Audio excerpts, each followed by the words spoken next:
très important de faire un sacrifice à Dieu, parce que la bonté de Dieu, Dieu nous a montré sa bonté. Il nous a montré comment son amour. Jeudi, lorsqu'on était là, on avait parlé de l'amour de Dieu, l'amour envers les autres.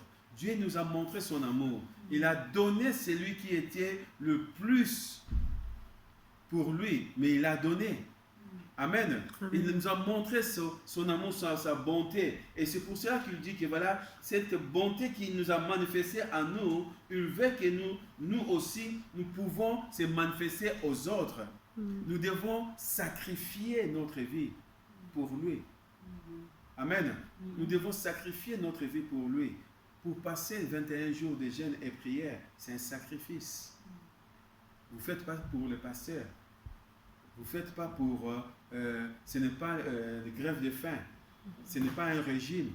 Mais on le fait parce que pour le Seigneur.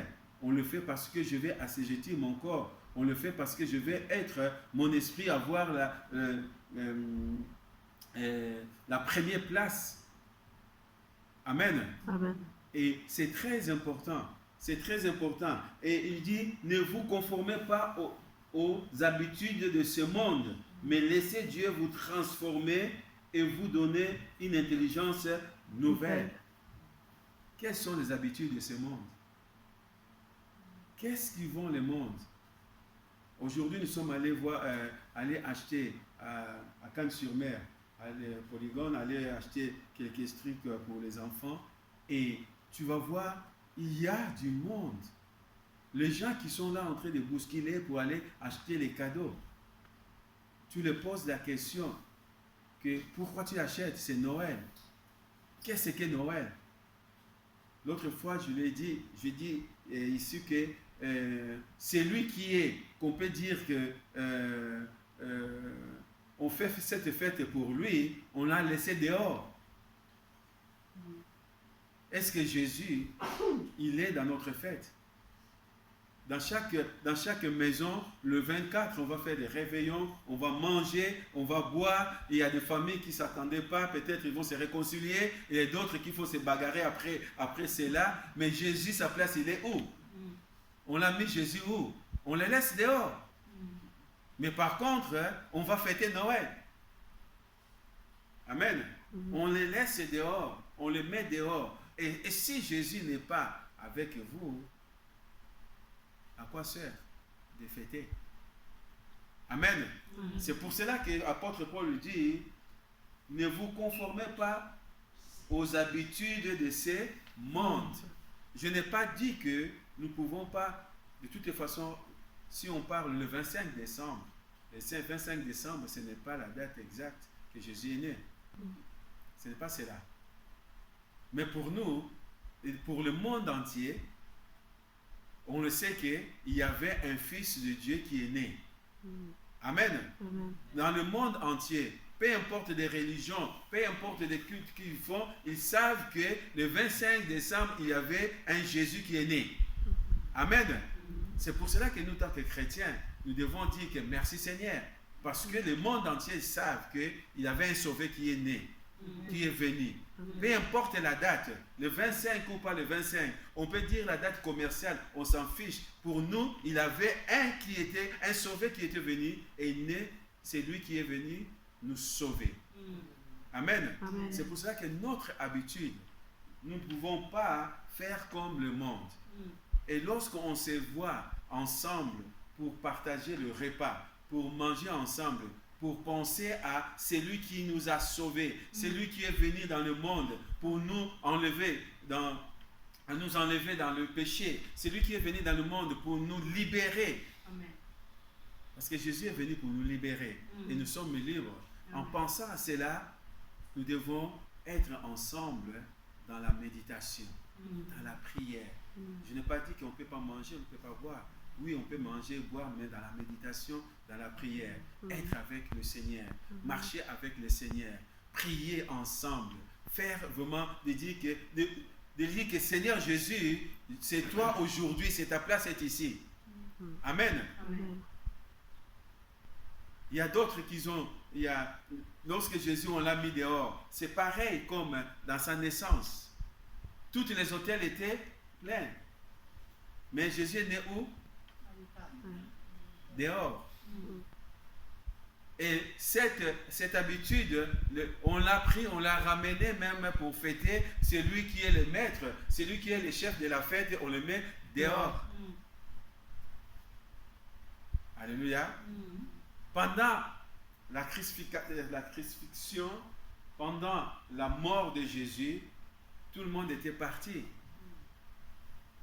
On l'a laissé seul. Dans la tombe, on l'a laissé seul. Amen. Mais il n'était pas seul. Alléluia. Il a fait ça pour toi et moi. Amen. C'est pour cela la Bible nous dit, nous devons faire très attention. Il dit, vous pourrez alors discerner ce qui est Dieu veut, ce qui est bien et ce qui est mal, ce qui est mauvais, et ce qui est agréable et ce qui est parfait. C'est le temps de discerner. Alléluia. C'est le temps de discerner. C'est pour cela que la restauration est très importante. Peut-être dans la vie, peut-être il y a des choses que tu n'arrivais pas à le faire. Dis au Seigneur, Seigneur, je veux le discernement. Je veux le discernement dans ma vie. Discerner les choses qui est agréable et qui est bien. Il y a des moments où tu as perdu des dons spirituels. Parce que si tu vois là, ils vont parler des dons spirituels. Il y a des moments où tu as perdu des dons. Parce que Dieu a donné à chacun de nous des dons. Amen.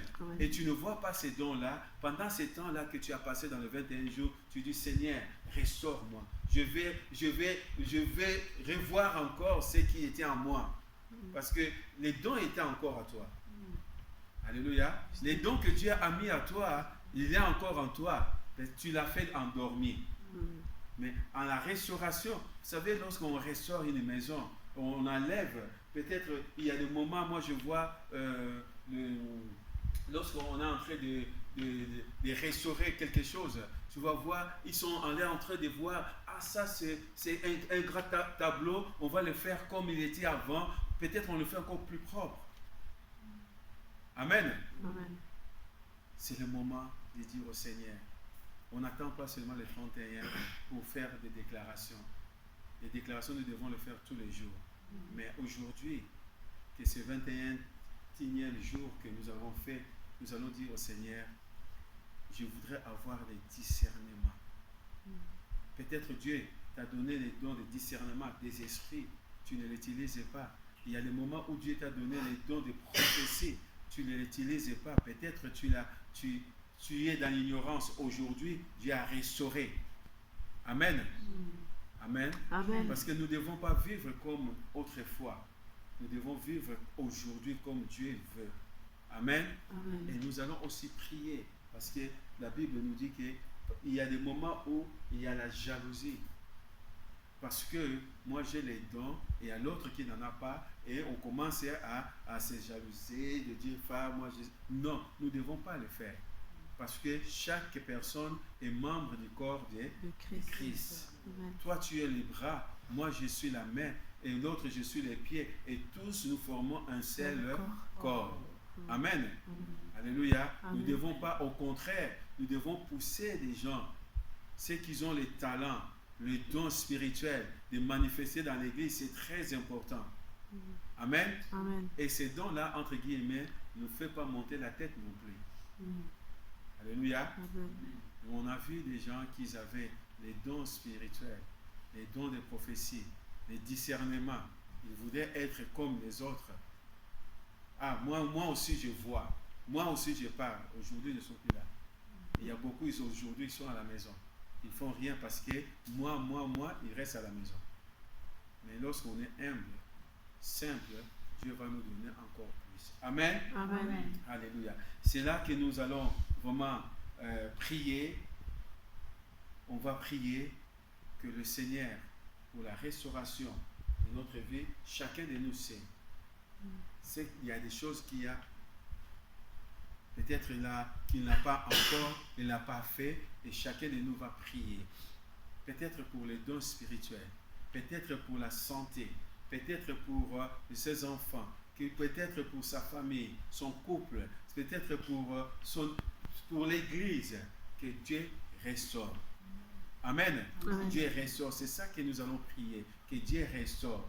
On va dire, après nous allons remercier le Seigneur parce qu'il nous a restaurés. Amen. Après nous allons faire une déclaration de foi tous ensemble. Amen. Amen. Alléluia.